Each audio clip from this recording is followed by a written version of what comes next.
2023 Royal Rumble, which just wrapped up a few minutes ago. And I'm basically just going to go by memory here, and I'm going to go talk about some of the moments of the night and, of course, all of the winners and losers and what you guys thought of a lot of this. And we'll start with the men's Royal Rumble. Now, earlier on in the day, Fightful Select dropped a report that said they were given a match order listing and it had the Royal Rumble, the men's Royal Rumble, airing first. Now, that was very telling to me because I think a lot of fans have been speculating mostly about The Rock coming in. If he's going to come in and do anything at WrestleMania, it's going to have to be at the Royal Rumble. They had the acknowledgement ceremony planned last Monday, which they scrapped, leading to more speculation that maybe he wasn't coming in. Then he went on record saying he wasn't going to be able to be in ring shape in time for a match with Roman Reigns at WrestleMania, but they still have been dropping hints all over the place, including Roman on Fallon last night talking about The Rock. So nobody really knew if The Rock was going to be here or not, but once they announced the Rumble, the men's Rumble match opening the show, I said, well, one thing I think WWE wants to think about and try to avoid is having a negative reaction to something positive they're trying to do. And back in 2014, when they brought back Batista, that was all well and good, but they took for granted how over Daniel Bryan was and how so many people wanted him to be the guy. And unfortunately, it caused the Batista return to be completely fumbled and botched. And the poor guy had, a terrible 5 months in the company until finally coming back and making things right when he retired. But it did not go the way it planned in the old man's head. And so with Sami Zayn and everything, I'm like, fans are really starting to talk about Sami Zayn and how over this whole angle is, the numbers and the ratings it's doing, and how Sami is so likable. And he has a lot of the same parallels that Daniel Bryan did back in late 2013, leading into 2014, going into WrestleMania 30. So the fans could very well gotten themselves to the point, myself included, where we now wanted to see Sami Zayn win the Royal Rumble. So if you do the Royal Rumble in the main event and a big angle drops or Sami gets beat up or kicked out of the bloodline earlier on in the show, I think a lot of fans during the men's Rumble in the main event would want Sami to come out and win it. And when he didn't, it could garner some boos like Batista got, like Rey Mysterio got in 2015. So the placement of the men's Rumble to me earlier on in the day was really telling in terms of we're probably not going to see The Rock, but that did leave the door open for The Rock to come out in the main event. So all day long, we're still thinking that The Rock is going to be a part of the Royal Rumble, even though it was becoming clear that he probably wouldn't be. In the predictions a couple of days ago, we had all sorts of different ideas for the Royal Rumble match. I had surprises out the ass. I thought 100% for sure we would see Zack Ryder or Matt Cardona. We did see Chelsea Green tonight in the Women's Rumble. I was thinking we could see John Cena. I was thinking we could see The Rock, of course. And I was also thinking we could see Stone Cold Steve Austin. All three of those guys, up until a couple of days ago, were rumored to have matches at WrestleMania. It's starting to become clear that we can probably finally officially rule out The Rock. I don't think he's coming in now. If he was, he would have been there tonight. And I just don't think The Rock is really a possibility now that we've gotten on the other side of the Royal Rumble and we kind of see what WWE is doing. So I thought we could see Rocky, Austin, Cena, Zack Ryder, all sorts of crazy scenarios in the match because we did hear about the report that WWE was very happy with the surprises they currently have planned for the Rumble. I'm like, okay, cool. That must mean they have some great shit planned because if they went ahead and announced Cody ahead of time, that means they must have some pretty other great surprises planned. And we didn't really see that. The surprises we had weren't really that surprising. No Austin, no Rock, no Cena, so throw them out. And we got Booker T and we got Edge. Now, Edge, I'm not surprised about at all. Edge, I expected to be there. Beth Phoenix, I expected to be there as well. Beth Phoenix, I expected to be in the Women's Rumble, and we didn't see her there either, even though she came out with the wild hair and everything during the men's match. Edge and Booker T were really the only surprises, if you would even call them that we had. Booker T was out of the ring in just a few seconds, and Edge did not spend much time in the ring either, as he was eliminated illegally by Judgment Day, I believe, after he came in there and did a little bit of damage. And then in the entranceway, in the aisleway after Edge got eliminated. That's where the brawling took place, and that's when Ripley was out there and Beth Phoenix came out to get a little taste of Rhea Ripley. So I thought we would see Beth later, but we didn't. And that was really all we had in the way of surprises. We saw no Matt Riddle, who was rumored to be out of rehab now. However, if he was suspended 60 days, that's not quite over yet. No Randy Orton, no Big E, all those injuries, those bad injuries. We didn't get any surprises or miraculous recoveries there, unfortunately. Looks like Kofi Kingston has also maybe retired the trying to save his eliminations phase, because after last year's botch, he kind of had another one here where he was knocked off the ring apron and he tried to land on one of those chairs that the announcer's sitting in, one like I'm sitting in now. And I think he's used the chair before in past Rumbles. And I think he tried to land on it, but it fell over and he fell onto the floor. And then you could hear Michael Cole saying, oh, well, only one of his feet is touching the floor. The other is still on the chair. And then he kind of stopped talking about it. So I think they just got Kofi out of there. So I don't know if we're going to see Kofi try to save himself anymore. Maybe he's a little too old for that. I can understand because I'm old too. I think the MVP of the Men's Rumble, 100% hands down, was Gunther, who started number 1 and made it all the way to the end. And Michael Cole mentioned it on commentary. I don't think we've had many Rumbles, or any, where the final 2 in the ring were number 1 and number 30. That was really cool. But Gunther fought his ass off. One botch. Oh, I don't want to say botch. One example, I guess, of poor camera work. Much like we saw 3 years ago with Edge's return, how they kind of missed him coming through and missed a big part of his entrance. They decided to have Brock Lesnar come out. I can't remember what number Brock came out, but he came out relatively early. And as I said in the predictions, I believed that him and Lashley would have a run in here and they would probably cancel each other out, because I believe that's going to be our WrestleMania match. So when Brock came out, we got the Gunther showdown. You got the two of them face to face, but by the time Brock did his damage and you had Gunther and Brock face to face, the 10-second timer was coming down. And I think it was Lashley, right? So it came down, and Lashley coming out to confront Brock kind of took away from the awesome little scuffle we're currently getting in the ring with Gunther and Brock. And Brock even hit Gunther with a German, I think, but none of it hit. None of it landed with the fans because Lashley's music was playing. It didn't feel the same as the showdown that Keith Lee and Brock had, remember?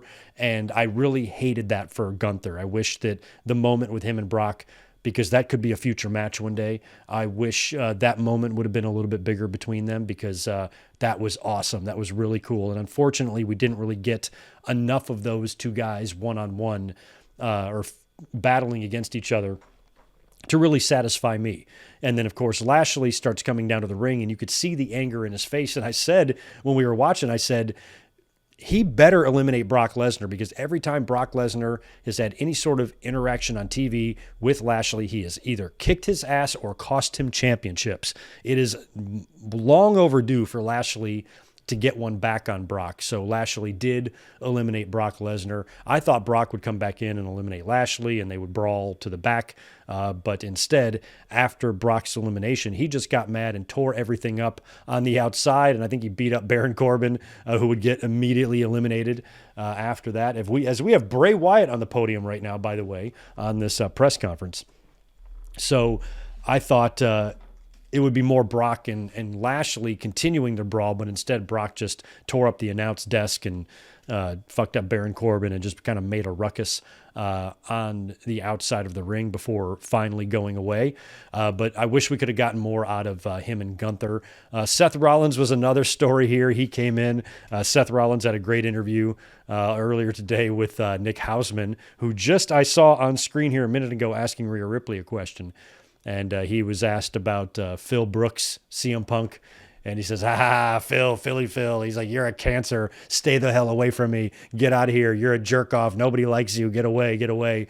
And it was really funny and really hilarious. And I wouldn't read too much into it, because Nick Hausman is the guy that asked the question that sparked and ignited the explosion that was Brawl Out back in September. So I think Rollins was just kind of answering based on who was asking the question there, and it was a lot of fun. Strowman came out, Omos, all the stars, and one interesting notable entrant was Rey Mysterio. Rey Mysterio came out, I believe, at number 17. His music played, but there was no Rey. Right after Rey came Dominic. Dominic came out wearing Rey Mysterio's mask. And holy shit, does that boy look like his dad when he's wearing that mask. He puts that mask over his face, and it's the same eyes. It's crazy. But I guess the story is that he attacked, or the Judgment Day got to Rey behind the scenes, and he took his mask off and came out and wore it because they had mentioned on commentary that Rey said he would never give Dominic his mask until he earned it, so Dominic just stole it. But we saw no video footage of this behind-the-scenes beatdown. So whenever they have somebody not coming out, you got to wonder if they're pulling some shenanigans, if we're going to see somebody replace Rey Mysterio or what's going to happen. You know, Becky Lynch did the thing a couple of years ago. So we're all wondering what's going to happen there, but nothing really ever did. I guess that whole thing, Rey missing the Rumble, was just done to get heat on the feud, to get more heat on Dominic for, number one, costing his dad his Royal Rumble spot and also taking his mask. So we didn't get Rey Mysterio in this. Logan Paul, thank you. Logan Paul was the one that was in there. Logan Paul was another quote-unquote surprise. I forgot to mention him. Thank you for that. Edge, Booker T, Logan Paul. Logan Paul mixing it up with Seth Rollins in there. Logan was the one, I think, that eliminated Seth Rollins, so that will probably be your WrestleMania match. Logan Paul versus Seth Rollins, and I'm honestly okay with that. Logan Paul and John Cena didn't interest me that much. Seth Rollins does not look like he's going to be in the title picture at WrestleMania, although I think Seth Rollins will be in the title picture in 2023, but it would still be a high-profile match and a big one on the marquee, one that'll get a ton of buzz.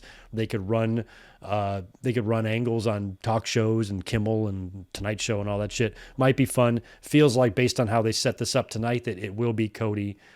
I keep saying Cody, Logan, and Rollins at WrestleMania, which is fine. At least to give Seth something decent to do.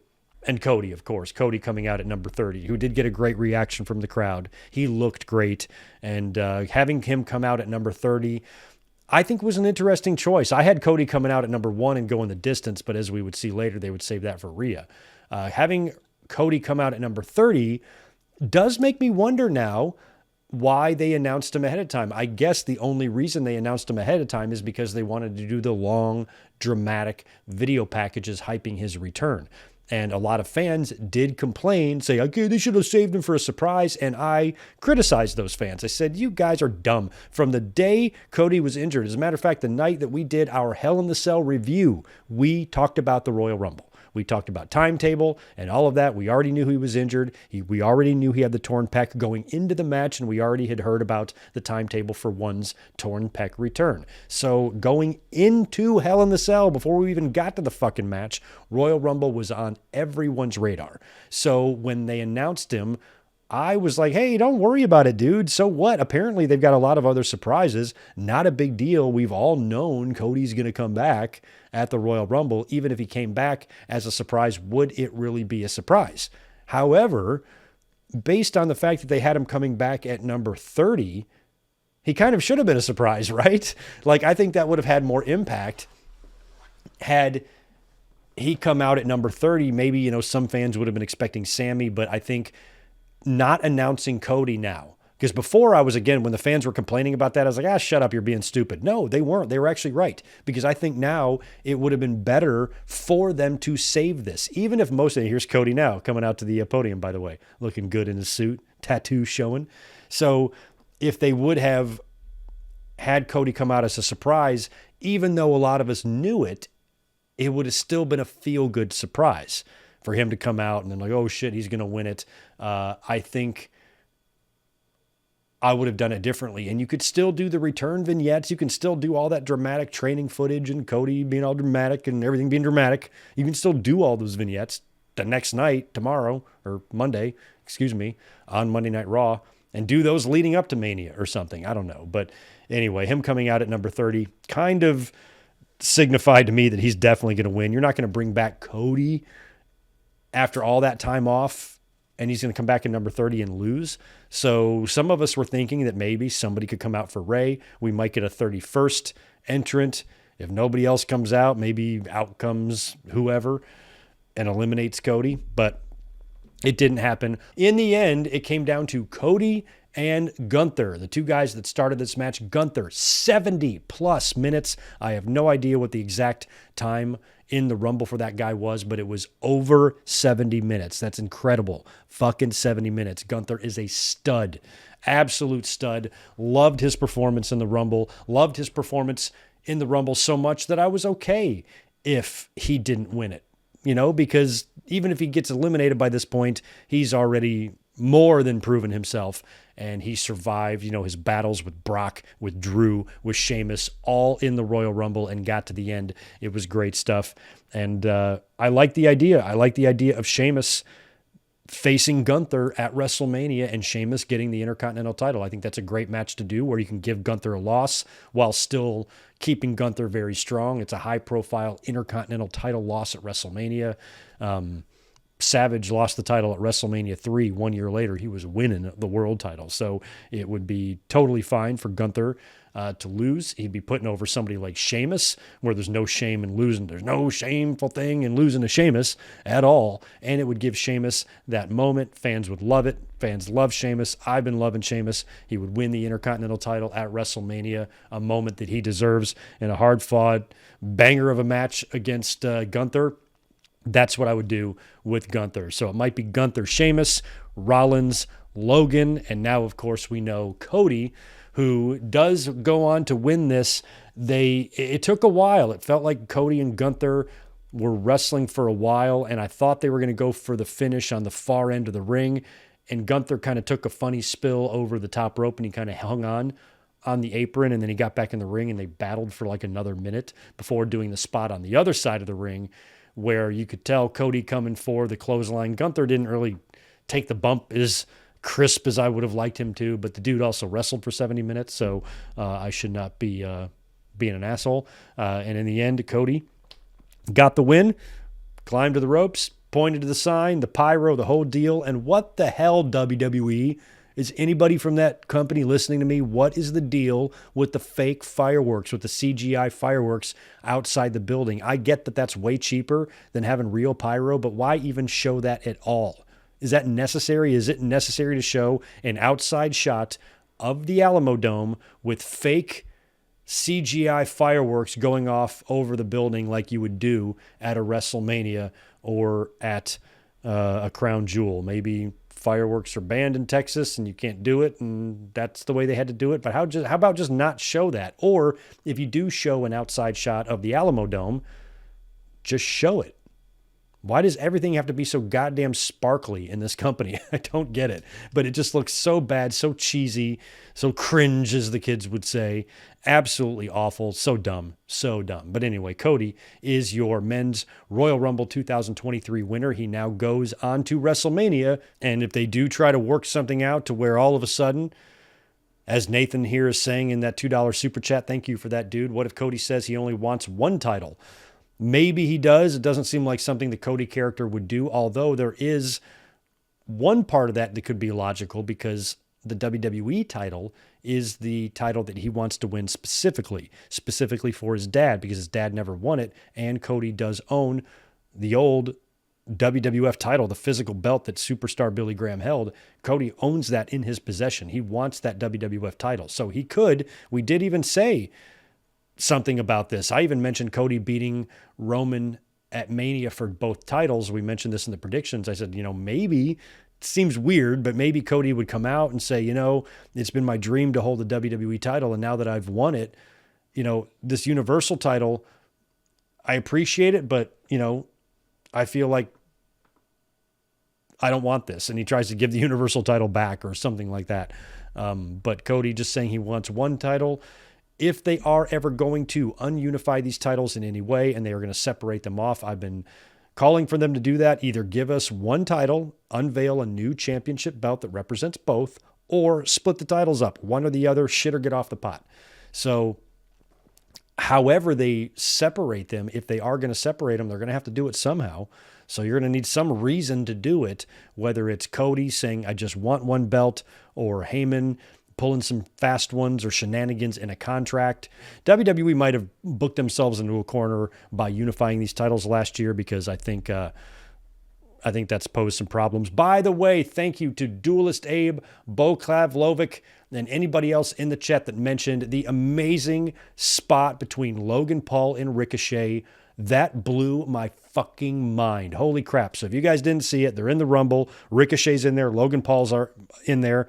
They're each on one apron on opposite sides of the ring. They both springboard up to the top rope, leap to the middle of the ring, and have this unbelievably violent head-on collision crash right in the middle of the ring in midair, and they crash to the mat.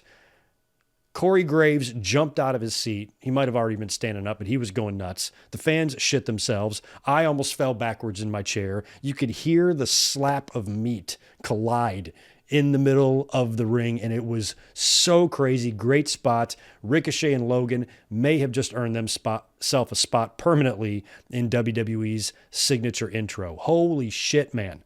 That was crazy. Excellent. Thank you for reminding me about that, because that was a moment for sure. It was up there to me with, Shawn's super kick on Shelton Benjamin on Raw, that crazy spot, and some spots that are sort of like that. It was so good.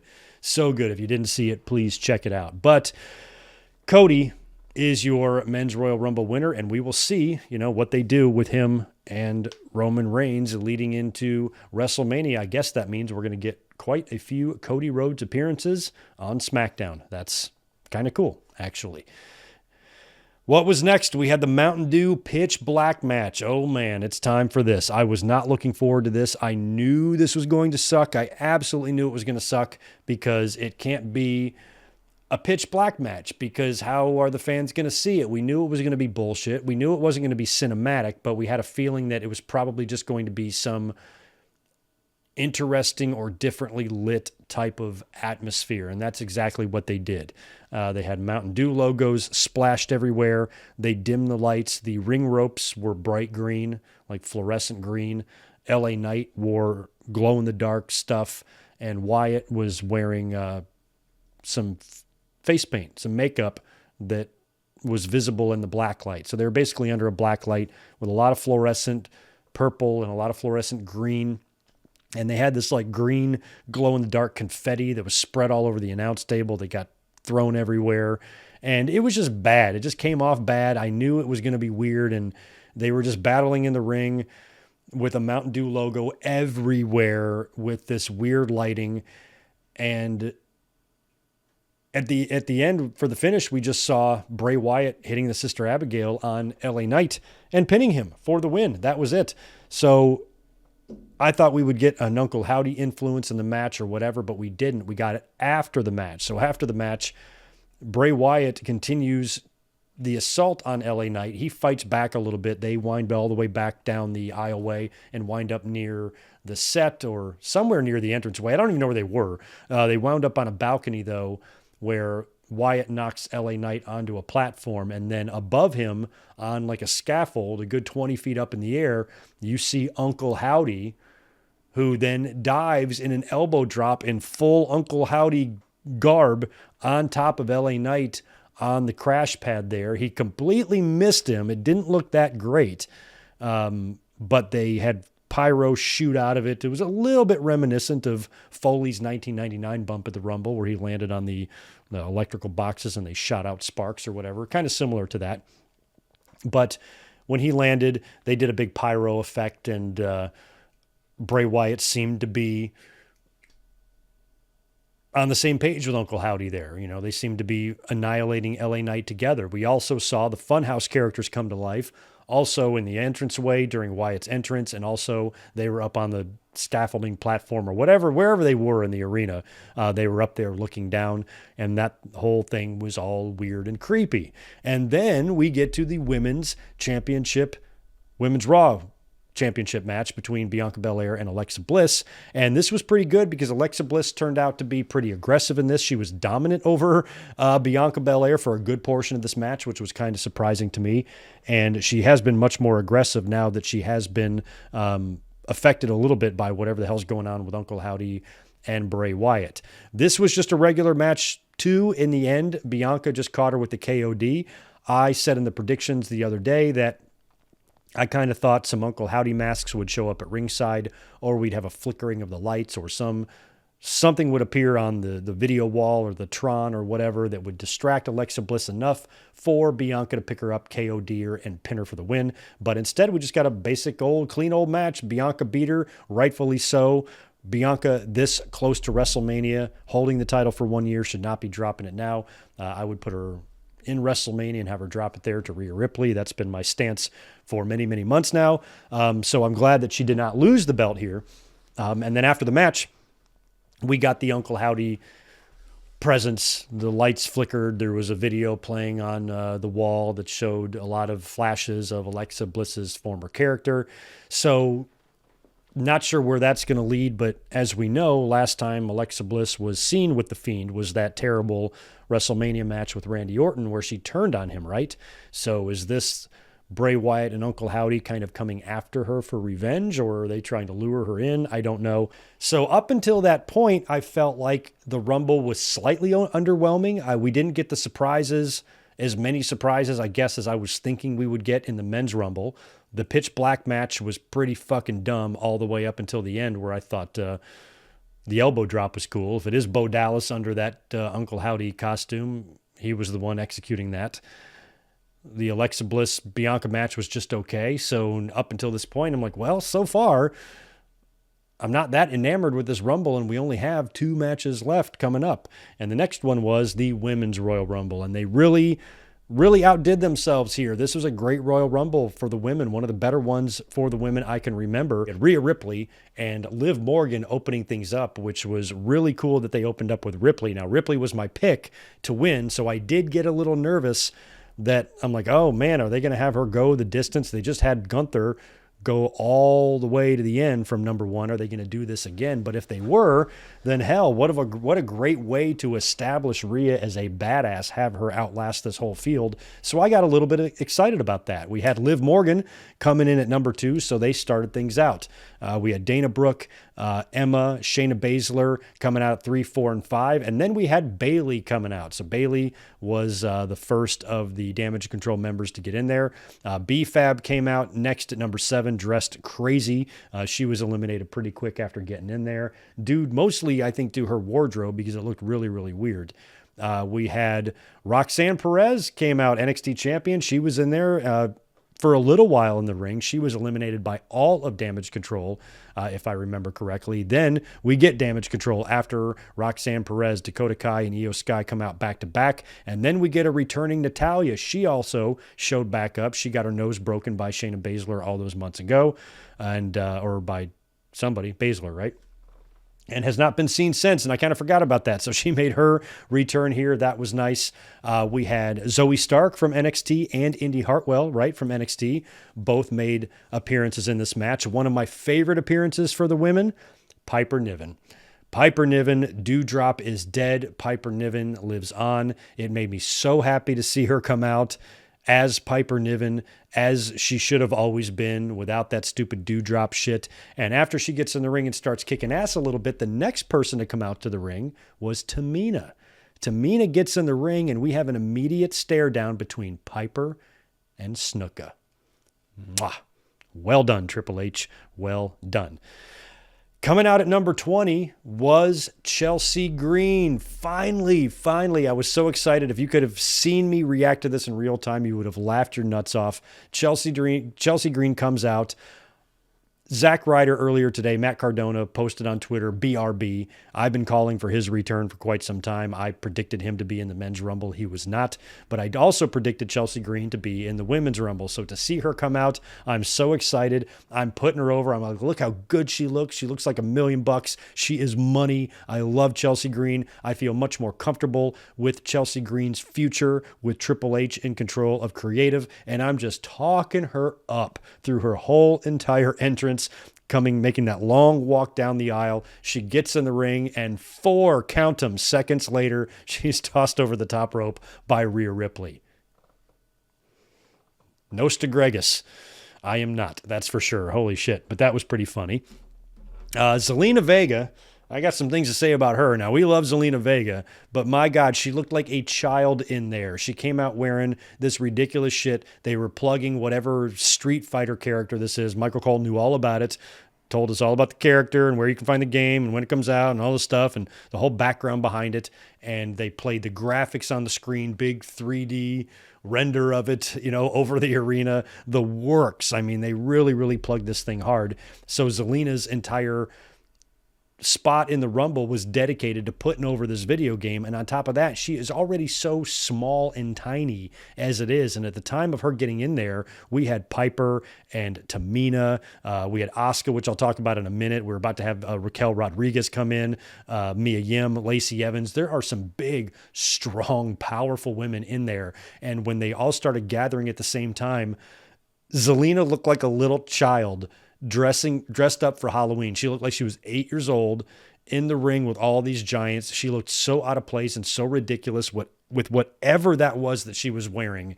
It just did not match everybody else in the ring. And she looked like a child who was lost on Halloween, walking around that ring with all these big adults that could just fall on her and squash her in any moment. It was pretty goddamn funny. Now, I also forgot to mention Asuka. Asuka came in at number 17. Huge pop from the crowd. And she had some new music and she had new face paint, kind of the crazy clown Kana Asuka from, her old personas, kind of adopting that look or having a little bit of that look. And the fans loved it. She looked so good. Fans were excited to see her. She was extremely enthusiastic, did some damage in there, and made it all the way to the end, as we'll talk about here in a minute. We had Lacey Evans coming out pretty late, and we also had Michelle McCool. Michelle McCool was at ringside. They showed her at ringside already on camera once, and her music started playing. So she was out there with her kids and she got up from her seat, hopped over the barricade and got in the ring. No stretching, no nothing. And she had little Undertaker crosses on her gear, which looked pretty cool. Sonya Deville came out kind of late, looking great in the black and white. Really like that. Shotzi was out in the tank. And of course, number 30 isn't like most girls. She's back. She's fucking back. And Nia Jax comes out at number 30. Nia Jax, who was known for unsafe ring work and botching shit, she returns and they botch her return. Her music started playing prior to the 10-second clock showing up. So when she came out, I at first thought she was just showing up in the match to beat up everybody. She's not really a participant. But when she came out, they had the number 30 by her name. I'm like, oh, fuck. She's the last one, and they completely screwed it up. So I think that's funny that they botched that, and that's quite the omen for Nia Jax. She's not off to a good start. She's going to be under the microscope. Any miscue, miscalculation, botch, whatever you want to call it, that occurs with her in the ring is going to make Twitter go crazy. So good luck, Nia Jax, because people are going to be watching you hard. I was hoping it was a one-off. Somebody mentioned in the chat that she already has merch on WWE Shop, so she has probably re-signed and she is back with the company. And she got in the ring and did her thing, eliminated a couple of people, I think, did a lot of trash talking. In the end, the ring was filled with a lot of women, so I think it took 11 total women to lift up Nia Jax and get her out of the ring, but eventually she was eliminated, which is great, which gave me a big sigh of relief, because if she would have won that thing, I would have changed my name to Mantar legally and shown you guys the paperwork. I would have. I would not have been able to handle that. It would have been too much for me. So now that Nia was in there, everybody's in there. As I looked at the participants in the ring, and as I was saying in the live reaction, I said, it's Rhea. Maybe Asuka. You can make a case for Asuka because she's back. I would love to see Asuka win and, face Bianca, face Charlotte or whatever. But they were telling the story with Rhea Ripley, even though there was still a chance she could just do what Gunther did and get eliminated at the end. I felt like Ripley had to be the winner here, and they did a very, very unique and creative and fun finish. The final three were Asuka and the two women that started this thing, Rhea Ripley and Liv Morgan. Credit to Liv Morgan. We haven't talked about her enough. She came in at number 2. And this was a performance I think she really, really needed.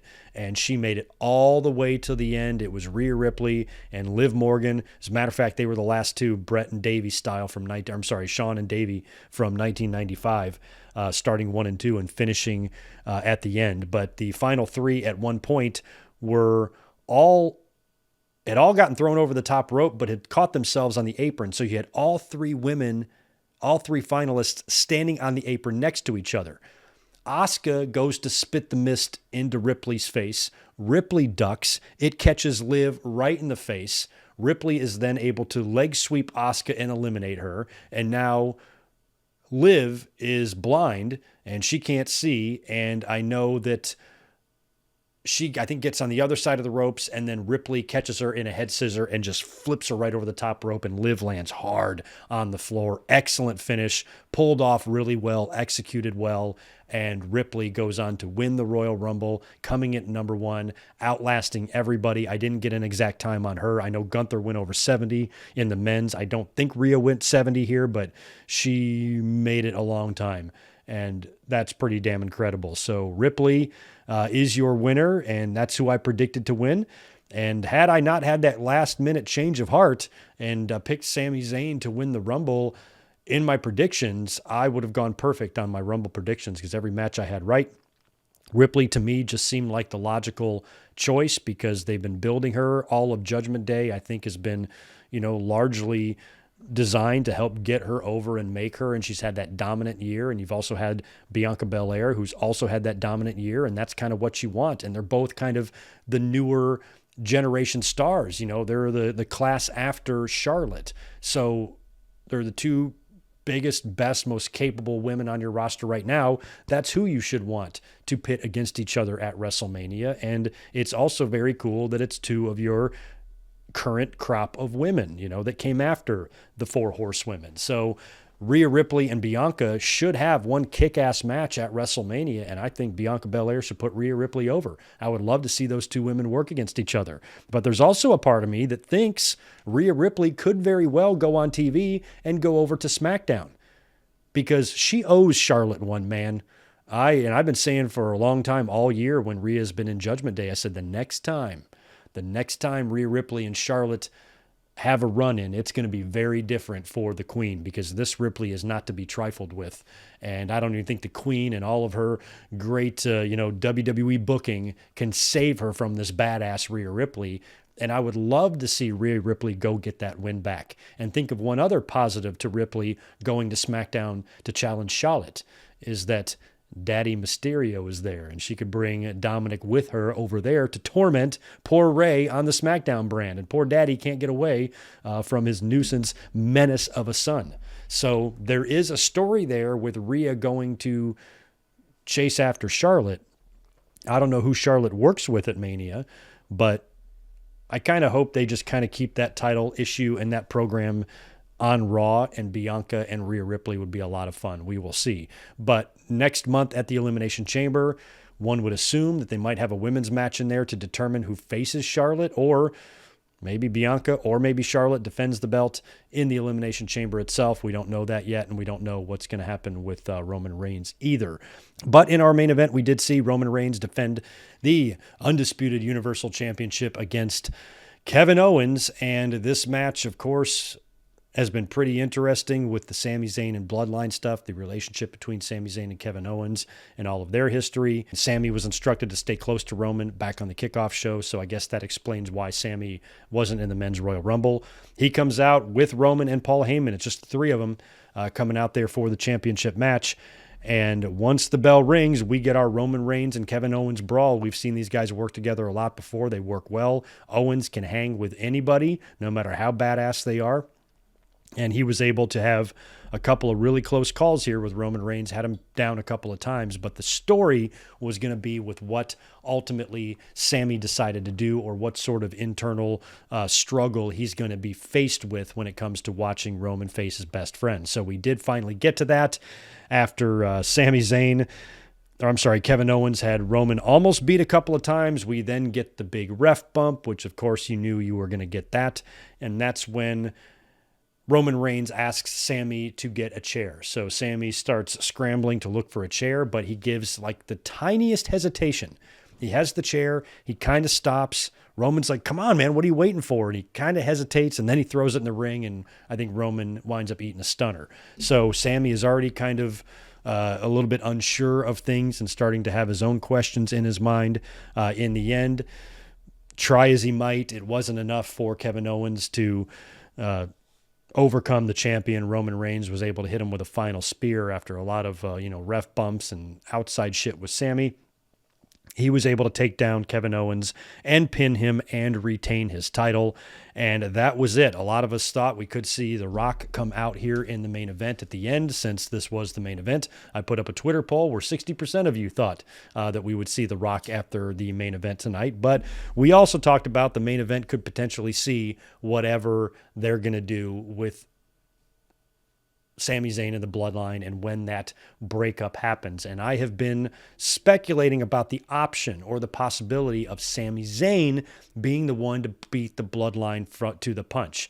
He's going to turn on them. They're not going to turn on him. He's being abused by Roman. He probably knows his days are numbered. Sooner or later, he's going to be faced with a situation where it's no win and he has no choice.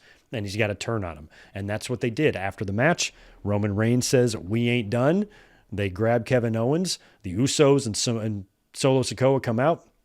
They super kick the dog shit out of Kevin Owens' face. I think they Samoan spike him. And then Paul Heyman just so happens to have 2 sets of handcuffs in his pockets where they tie up Owens fucking crucifix style in the ropes, and they've handcuffed each arm, and they just start raining super kicks upon his face while Sami Zayn has to watch. He's getting beaten. He's getting battered. And then finally, Roman has the chair and instructs Sami to hit Kevin Owens with the chair. And we knew this was coming. They teased it a couple of minutes before this, like with Sami had the chair in his hand and Roman had his back turned. I'm like, oh, here it is. Here it is. They got to that point where now Sami has got the chair and he's got to do it. Everybody's watching. And then Roman is kind of got his back turned to Sami. And I said, here it is. And then Sami just does it. He has to do it just like Seth Rollins when he left the Shield. Whack. Nailed Roman right in the back. He even fell, very similar to how he fell when he was betrayed in the Shield. He goes down. Sami had no choice, but of course then he's immediately attacked by Jimmy Uso, Solo Sikoa. They start beating the shit out of him. Roman Reigns recovers from the chair shot. He joins in the beatdown, and Sami is doing an excellent job of selling the beatdown. So good. He is just getting the shit kicked out of him. He's selling, he's twitching, and they're just fucking him up something fierce. It's great stuff. So Owens has to watch this. Roman's back up. Jimmy's up. Solo's up. They are messing up Sami Zayn, and the only guy not participating is Jey Uso. Jey Uso, who is a little bit conflicted. He likes Sami. He turned the corner on Sami. He finally started to support Sami, and now he's got to watch Sami get beat down like this. He doesn't want any part of it. He actually leaves the ring and walks away as the Bloodline finishes destroying Sami Zayn, and they finally leave with Sami and KO laid completely destroyed in the ring. Kevin Owens is tied up in the ropes, unconscious. Sami Zayn is laid right in the middle of the ring, unconscious. And we knew, I said that whatever the payoff is going to be once we get to it, that I had full confidence in all parties involved. That because how good everything has been with Roman and Sami, whenever they do the split, whenever the turn happens, it's going to be great and the execution is going to be perfect. And I was proven right because this was so fun, so well done. Loved how they pulled this off.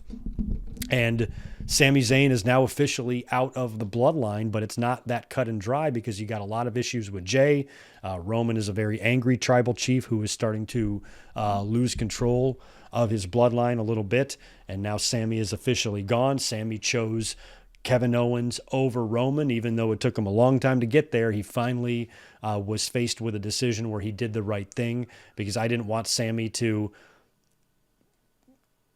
go through with Roman Reigns' execution orders of Kevin Owens and actually do what Roman asked and, basically put a bullet in his brother's head and then also get kicked out of the bloodline on TV. I'm like, well, then, Owens isn't going to have any sympathy for him. Sami has got to do something to try to save Owens. Even though he didn't really save Owens, he sacrificed himself, to help get some of the heat off of him, and that's what friends do. So I think this should be fun to see play out on TV now. Roman Reigns is going to have to have this match with Cody now at WrestleMania, but now he's got this Sami Zayn issue, and that's why I think Elimination Chamber, since it's in Montreal, is setting Roman Reigns up for a title defense in that chamber. It will probably be Roman defending against Kevin Owens and Sami Zayn in the chamber, and I guess 2 other guys. How many guys are in the chamber? 6? 2 people start off, and so could it be all the bloodline? So it could be the bloodline, Owens and Sami in the chamber. Would they do that? It would be a lot less about fighting for the championship and a lot more about the bloodline versus the 2 of them. Maybe the Solo and Jimmy. You could potentially set yourself up for 3-on-3 there, especially if Jay still has a change of heart. And it's like Jimmy, Solo, and Roman against Sami, KO, and Jay in the chamber or something. And Roman has his title on the line in there. They could do something like that. But if they're not going to separate the titles and Roman is still just going to be the sole holder of both belts, then there's really no reason to have a men's Elimination Chamber match unless you do it for a secondary title, unless you put the IC, or can you imagine Gunther being a chamber match? Holy hell. Unless you do the IC or you do the US title in there. Maybe Gunther or Theory defends their belts in the chamber. Otherwise, it might have to be Roman defending the title. Otherwise, I don't know why you do the chamber. Have they ever done a chamber where there hasn't been a men's and a women's? Maybe it's just a women's. Maybe it's just a women's chamber and there is no men's. Is that what happened last year? You guys have to fill me in on my history. I don't know. But now with Roman going into Mania to face Cody, it seems like something's got to happen with Sami before then, or you get a Sami Zayn and Roman Reigns match for the title or something. That would be great. I don't know. But the execution of the main event was really well done. Enjoyed it. Loved what happened to Sami Zayn and the visual of him laying there with Kevin Owens, the conflict in Jay. Roman not quite sure what the future of the bloodline is now. I don't think he was expecting to get hit in the chair or hit in the back with a chair by Sami Zayn. So a lot of questions here. Now he's got Cody to contend with too, because now, provided he hangs onto the titles, he knows who his challenger is going to be at Mania, so he's going to have that to contend with. And Roman is going to be a busy man for the next couple of months. So, yeah, I thought that was all excellent, even though maybe the show started a little bit slow. I think it finished well and it killed. The women really did a great job. I cannot put over the women enough. Really enjoyed the Women's Royal Rumble. Every one of those women brought it, and it was fun and entertaining. And then the main event, the entire angle that they pulled off after the match was so great, so good.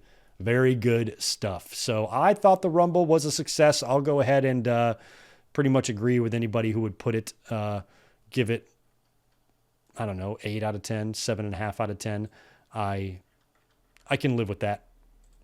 And now it does feel like it sets up the match that we felt like we were going to get. We've been talking about it for weeks, past few months. Sami Zayn, Kevin Owens teaming up to win the tag team championships at WrestleMania, beating the Usos. Definitely feels like that's what's going to happen. So not sure which tag team championships it's going to be for. The Usos have got to defend against the winner of the tag tournament first, and it sounds like they might be breaking these titles up, so not sure how that's going to go, if they're going to do it or not. But yeah, that match needs to happen. So you guys enjoy the rest of your Saturday night, enjoy the rest of your weekend, and thank you so much for hanging out and watching the Rumble this year with me. It was a blast. Y'all take care. Peace.